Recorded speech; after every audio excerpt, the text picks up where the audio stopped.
Happy Tuesday evening and welcome to the venue live. My name is Ramirez and this is Houston's first online live venue brought to you from R&R Studio. We are here in the studio with country artist Rayah Grace, who is here to delight us with some acoustic music. Welcome to the studio. Thank you.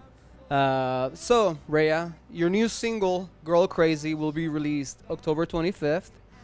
Tell us a little bit about it, a little bit of the history behind the song, when it came about, and just fill us in on what's up.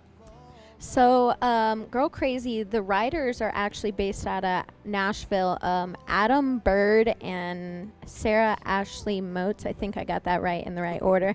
I get confused every time. It's okay. But I heard the song the first time, and it actually took about a year before I actually finally said, let's do the song. I know Adam kept coming to me, and he's like, hey, we want you to do the song. We want you to do the song. And I just had other things going on, and I'm like, no, I'm okay. Finally, I decided I was going to do it. It fit me, and it fit the point in my life where I was at with Girl Crazy kind of thing. And then there is a music video coming out to it as well.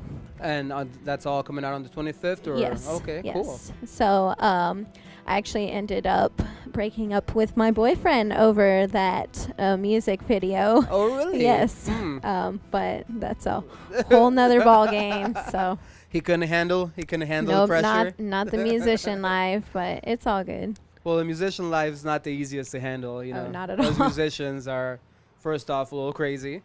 Always. And it's just you have to find that right person that kind of almost has to understand that we're a little crazy and that that we're musicians. I don't know, it's a whole different lifestyle. Music always comes first. Like, it's kind of Yes. yeah. And so tell us about your background and what brings you to Houston, and do you like it here? Yeah, so I moved here about 2 years ago, right after Harvey, from Idaho. I was actually born in Louisiana, and then Really? Yes, Where in Louisiana? DeRitter. I have no idea where that is. Yeah, me neither. I left when I was really, really little. Moved around a lot. I was an Army brat. My dad was in the. Oh, okay. And then we moved to Idaho. I was 12 when we moved to Idaho, so I consider that my home. I went to middle school there, high school there. Boise? So it's a little small town called Caldwell. Oh, it's like okay. 30 minutes outside of Boise. It's like Katy to Houston kind of thing there. And then, like I said, I moved here 2 years ago, right after Harvey. It's kind of funny because I left town a month ago when Imelda hit, and I came back and it was all gone. I've never seen a hurricane, and I always seem to miss it when I'm in Idaho. Interesting. Somebody told me I can't leave Houston again because Right. the hurricanes always hit. But just been living here the last 2 years and trying to do my music here. So Well, that's very cool. Well, we're glad we can get a chance to meet you. And so, at what age did you decide that music was going to be part of your life, and how did you get involved in the country scene? So I started pretty much before I could talk. I think I was humming songs before I could walk even. Some of those songs, you write as a little kid that nobody ever is going to hear.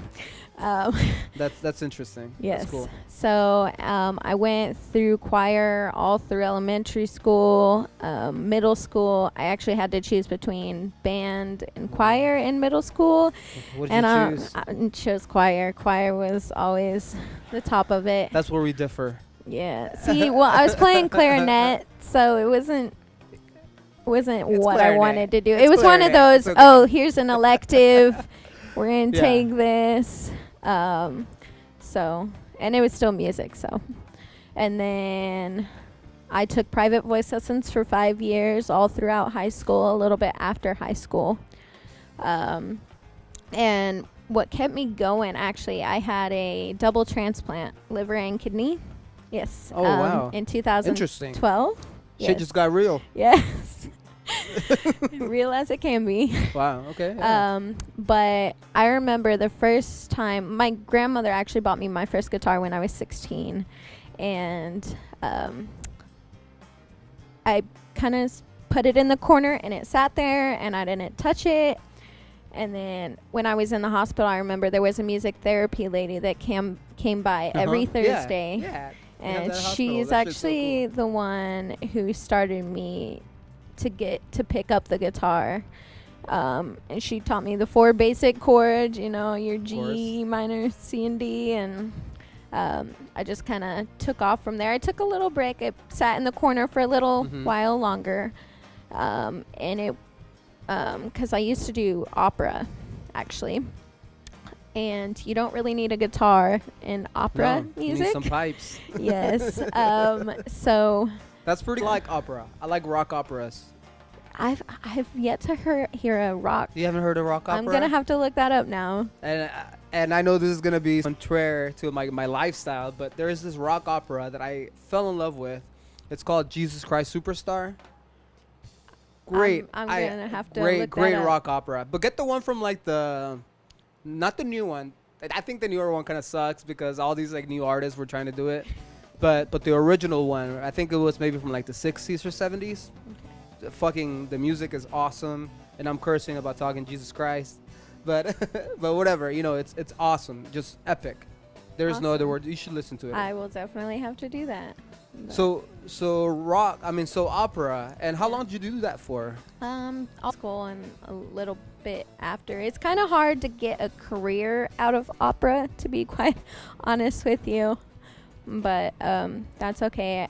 I listened to country music my entire life. I grew up on country music. And so I'm like, this is what I'm going to do. Reba was my favorite singer growing up. I remember sending my mom this song from Reba that I did, and she told me that nobody could cover Reba, and I just went and I did it, and I did it. So that was funny. So I guess Reba has been one of your musical influences? Absolutely. If she did a tour right now, I don't care how much the tickets were, I would be there in a heartbeat. Oh, yeah? Yes. And please excuse my ignorance. I know a lot, but I don't know everything. Yes. She's not touring anymore? No, she's kind of getting up there in age. I don't think she does a whole lot of music anymore. But didn't she have a show? When? Reba? When? Oh, okay. It was. Oh, yeah, the sitcom, but not an actual like live show. No, like the sitcom. Yeah, she has her I remember show. hearing that name, and sorry, a show. No, I guess she has I call her everything a show, a music show, and there's TV music show. on it. It works. So tell us a little bit about what you're gonna be doing for us today. The music, the songs. I'm just gonna do a few covers and then one of my own originals. Oh yeah, which one? It's called Desire. Desire. Yes, I can't even remember why I wrote this song. I just kind of wrote it, and if I ever do a music video for it, I want it to be like at a bar, like a cigar type bar, with like just a super dressed up people drinking scotch, and like the old school like bluesy kind of band with the upright bass. Ooh, I can see that, like with smoke the old, in the air. yes, with the old mic. That's a feel. So if you're listening to it, just close your eyes and feel that kind of the fretless bass. Yes, like yeah, I can see that. Upright and just jamming out. Just as kind of has that bluesy, just jazz kind of feel to it. That'd be super dope. Yes. So tell the people where they can find you on social media if they want to get a hold of you, if they want to listen to you singing. Yes. So I have a Facebook, and it's Rayah Grace, or you can do at Rayah Grace Music. I also have a website. It's rayahgracemusic.com. I also have an Instagram, and it's Rayah_Grace_music. So those are awesome. what I have. Well, thank you for being in the studio today. If you're watching on YouTube, please remember to subscribe to the channel. We are going to be posting her social information. Social information. Not my social information. Everybody does her not personal need information. No, her social media information on the post. She's going to text it to us, and we'll add it to all of her music, all of the videos, so that you can directly go to her. But subscribe to the YouTube channel. We host local musicians and artists, and your support helps us to continue to do this. And we love doing this. I love doing this. If you're watching on Facebook, give us a like, share the event, make sure that Rayah is heard by many new people. Make sure that she gets new fans. I'm a new fan, and Awesome. so I'm glad. we're definitely gonna push your videos. If you're watching on Twitter, give us a bunch of hearts and retweet it. I guess people do that on Twitter. I'm not too familiar with Twitter. I don't even have Twitter, so I have I have no it idea. just because somebody told me about it. But there's a few people that watch on Twitter, believe it or not. This to the Twitter people. I feel like Twitter's just for politics. That's what. Yes, unfortunately. And so, shout out to our sponsor, Westone Audio. Thank you for the in-ears. We use them in every live session. They are great. They've not failed yet. Your Pro line is very, very clear and nice and bassy. Your triple drivers are super dope. And thank you very much. All right, so are you ready to do this? Yes, absolutely. Awesome. Well, we're going to take like a 30-second transition. She's going to go to the booth, get ready, and we will see you soon. Thank you. Awesome.